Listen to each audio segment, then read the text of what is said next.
Franchement, les gars, j'arrive pas à comprendre comment Barcelone est encore vraiment collé au basket du Real Madrid dans ce championnat. Pour l'instant, en tout cas. Quand tu vois le Real Madrid, en ce moment, hein, c'est incroyable. Chaque match qu'ils sont en train de faire dernièrement, tu te dis, ils vont perdre ou ils vont perdre des points. Chaque match, tu te dis, l'équipe d'en face, elle peut tuer le match. Chaque match, tu te dis, mais non, mais non, mais non. Parce que moi, je vous le dis à chaque fois, les gars, sur les réseaux, si vous me suivez sur Twitter, quand je commente les matchs en même temps. Et peut-être que je serai amené maintenant à essayer de tenter des petits lives pendant les matchs. Si ça me plaît, si c'est intéressant, on verra. Mais, à un moment donné, dans ce match-là, t'as ouverture du score à la 19e seconde pour Alaves. Ça, c'est pas le fait qui va montrer que Alaves gagnera ou que le Barça va perdre des points. Je veux dire, c'est déjà arrivé au Real, etc., d'encaisser très très vite. La différence, c'est que Alaves a de quoi tuer le match. Au minimum, tu mets 2-0 à la première mi-temps. Au minimum, si vraiment, 2 face à face. 2 hors cadre. À un moment donné, voilà, Samu, alors Samu, on va en parler, cet attaquant, quand c'était comme Koundé en défenseur central, il leur a fait du sale. Et c'était hallucinant. Sa puissance et tout. Si Araujo ne passe pas défenseur central sur ce match, ce qui a éteint Samu, qu'on n'a plus revu tout le match, si Araujo ne passe pas central dans ce match-là, à un moment donné, tu le gagnes pas. Je pense que Alaves trouvera les moyens de mettre son deuxième but. Donc moi, j'arrive pas à comprendre. Franchement, ça me dégoûte. Je suis dégoûté, sincèrement. Mais je vous le disais, hein. Je vous le disais sur les réseaux. Je viens pas faire l'acteur. Quand dans ce match-là, t'as Alaves qui rate des face-à-face et il n'y a que 1-0, quand je vous dis que Barcelone va gagner, que Barcelone va remonter, c'est presque mathématique, presque de la logique. C'est plus facile d'avoir mon avis que d'avoir votre avis. Chose que je peux comprendre, supporter du Barça. Parce que vous êtes, comme moi, dans un match du Real, dans le dégoût de voir l'équipe qui n'y arrive pas, qui encaisse, qui tu vois en face des face-à-face d'Alaves et tout. Tu te dis, ils vont marquer, ils vont nous tuer, on va pas être à la hauteur. Je peux comprendre. Mais les gars, à un moment donné, celui qui n'est peut-être pas passionné, avec du recul sur ce match-là, mais tu sais très bien que si le match n'est pas tué, c'est pas le 1-0 d'Alaves qui va être tenu jusqu'à la fin du match. Et tu sais très bien que la deuxième mi-temps arrivée, c'est Barcelone qui dominera sa deuxième mi-temps. C'est presque toujours comme ça. Tu peux tuer contre Barcelone, et la deuxième mi-temps, ils reviennent, et tu ne vois que t'as plus d'occasion, tu ne fais que attendre dans ta défense. Globalement, c'est comme ça que ça se passe, pas besoin de parler mathématiques. Donc les gars, c'est pas moi l'acteur, c'est vous les acteurs dans ces situations-là.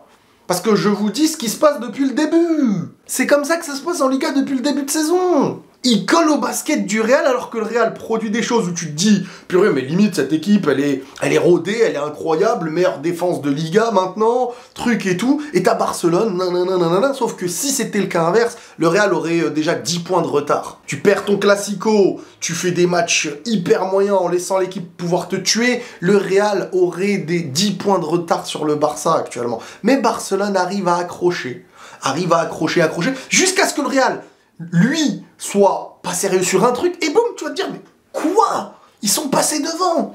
Tu vas rien comprendre à la vie, et c'est possible, parce que tu n'as que 2 points d'écart avec Barcelone. 2 points d'écart, c'est rien du tout. Si tu ne regardes que le classement, tu te dis, mais ouais, mais ils sont hyper serrés. Si tu regardes comment Barcelone joue en ce moment, tu te dis, oh, c'est des miracles à chaque fois. Bah non, c'est pas des miracles. C'est qu'en face, tu les tues pas quand faut les tuer. Et eux, ils exploitent ce qu'ils ont à exploiter. Une tête venue de nulle part, Lewandowski, magnifique, alors qu'il se faisait éteindre en première mi-temps, qu'il ratait ses contrôles. Mais on va quand même parler d'un truc là, c'est Koundé et Araujo. À un moment donné, Xavi, faut arrêter Araujo à droite. Ah, tu me dis, à Vinicius, le Real et tout, je me dis, mais oui, parfait, il arrive à le tenir, c'est des fois très difficile pour le Real et Vinicius et tout.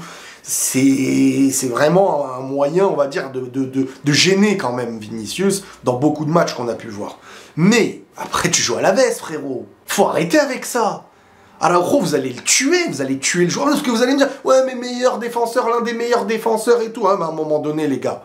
Si tu lui donnes pas de poste fixe et qu'en Ligue des Champions, il se retrouve toujours à jouer à droite et tout. En fait, le coach fait une compo défensive pour à la fois pouvoir mettre les 3. Alors, mets 3 défenseurs centraux et joue à 3 défenseurs. Parce que Araujo à droite, ça va, à un moment donné, voilà, moi je vous le dis. Parce que ça là, ce choix là, en Ligue des Champions contre City, là, tu tentes Araujo à droite ou je sais pas quoi. Haaland, il tue Koundé, imaginons. Ça va, tu te fais tuer dans le match, c'est fini. Après, tu dis pas genre, bon, on repasse. Hein. Et puis, quel aveu de faiblesse t'envoies à Koundé aussi. T'es titulaire défenseur central, tu te fais tuer. Non, mais en fait, vas-y, on va mettre Araujo. Si t'es défenseur central, c'est que de base, t'es celui qui est le plus apte à défendre vis-à-vis des autres. Si on te retire parce qu'en fait, t'es pas apte à défendre vis-à-vis des autres, c'est qu'à un moment donné, on est en train d'envoyer un message. On est en train de te dire, bon, par contre, t'es un défenseur central, mais plus contre Alaves. Mais par contre, ouais, non, tu te fais trop tuer. Qu'est-ce que ça veut dire? T'envoies quel message? Vous imaginez? Donc, et puis, si ça continuait comme ça, il se serait fait tuer encore plus. Donc ça, c'est un peu complexe. Bon, Cancelo, les gars, à droite, à gauche, qu'est-ce qu'il est fort. Offensivement, quand l'équipe a le ballon... Sa capacité de déstabiliser, il dribble comme un ailier gauche. Ou un ailier droit, ça dépend, tu le mets où tu veux. Je suis sûr même en milieu central, tu le mets, il fait la même chose. Hyper chaud, hyper chaud, hyper chaud. João Félix, parfait aussi, j'aime beaucoup. Percussion, déplacement, il me montre des facettes de lui que j'ignorais un petit peu. C'est un petit joyau, ce joueur-là. C'est un petit joyau. Alors après, bon, en première mi-temps, quand le Barça, Alaves était encore frais, j'ai pas été très fan de Pedri. Il revient de blessure, ça se sent, parce que c'est pas un joueur qui perd des ballons habituellement. C'est très très rare qu'il perd des ballons. Mais là, de l'impact physique, le manque d'habitude et de rythme, l'impact physique, il le ressentait un peu plus que d'habitude. Lewandowski un peu trop nerveux, tu sentais qu'il y avait de la frustration et ce doublé lui fait extrêmement du bien. Au passage, le penalty, le défenseur, qu'est-ce qu'il fait? Qu'est-ce qu'il défend mal? Qu'est-ce qu'il défend mal sur le tacle? Franchement, c'est une dinguerie. Alaves qui faisait un super début de match, des sorties de balles excellentes. Tu sentais le Barça, vraiment ils exploitaient le doute du Barça de la meilleure manière. Ils arrivaient à conserver assez haut, faire un jeu de transition hyper rapide, intelligent, avec un attaquant hyper puissant. C'était un mix d'Adriano, Drogba et Eto'o. Tu te disais mais waouh. Voilà, ils ont fait revenir Araujo en défenseur central, ça a tout changé. Tout changé. C'est incroyable. Et voilà, à partir du moment où tu n'as pas tué le match avec 2 face à face, tu sais, contre Barcelone, même s'ils sont pas en forme, hein, tu mènes 1-0 et on te donne 2 face à face en plus, tu les mets pas, à un moment donné, faut pas rêver. Parce qu'il y a vraiment des gens, ils pensent que tu mènes 1-0 contre Barcelone, à Barcelone, tu t'appelles Alaves, t'as 2 face à face, en première mi-temps, t'en mets pas, et tu vas garder le score à 1-0. Non, ils vont pas se donner, non. Non, ils doivent pas rattraper le Real au classement, Girona au classement. Tranquille, ils ont pas. Mais ça, c'est mathématique. À moins du match catastrophique où devant tu ne mets rien de rien. C'est pas possible. Ils nous l'ont montré. Ils nous l'ont montré. Donc moi, je suis dégoûté. Franchement, ça m'énerve. Après, on sent quand même que ce Barcelone ne sera pas rodé tant qu'il n'y a pas De Jong. De Jong, c'est la pièce maîtresse du milieu. Vous pouvez me parler de qui vous voulez, de Pedri. Pedri, c'est le joueur, il bonifie l'action. On est d'accord. C'est le joueur, mais il n'a pas ce que De Jong peut avoir dans l'ensemble de l'espace du terrain. De Jong, athlétiquement, défensivement, offensivement, équilibre parfait.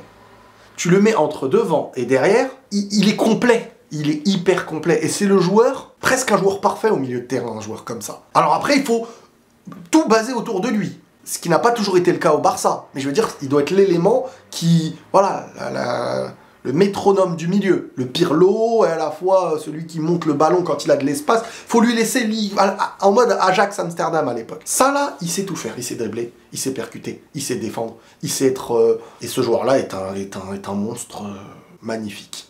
C'est lui l'élément premier au milieu que tu dois mettre. Après, tu vois en fonction de l'équilibre que tu veux avoir. Mais encore à ça, il colle aux fesses du Real Madrid à ça, ce Barça, qui pourtant pourrait, ça y est, tu te dis, mais ça y est, là, il pourrait... Et non, il rattrape. Quand il y aura la cassure, est-ce qu'ils vont, ça y est, tomber ou pas? Mais c'est une dinguerie comment ils tiennent, hein. Une dinguerie. Bref, Les amis, prenez tous soin de vous et la paix sur vous.